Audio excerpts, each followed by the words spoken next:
going to Starbucks or Dunkin' every single day. Look, I'm not against coffee, but let's do the math.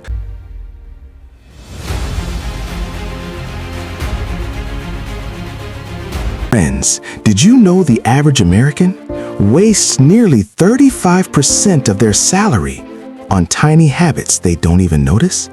Yes, 35%.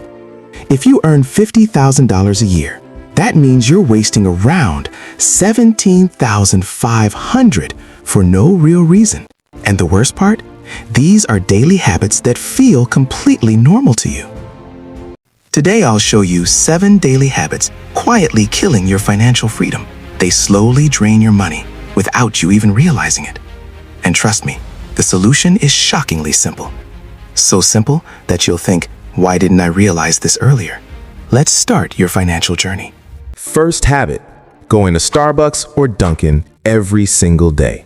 Look, I'm not against coffee, but let's do the math. A grande latte costs around $5.50. If you go Monday to Friday, just on weekdays, how much is that per month? $5.50 times 5 days times 4 weeks equals $110 per month. And in a full year, $1,320. Think about that, $1,320 just on coffee.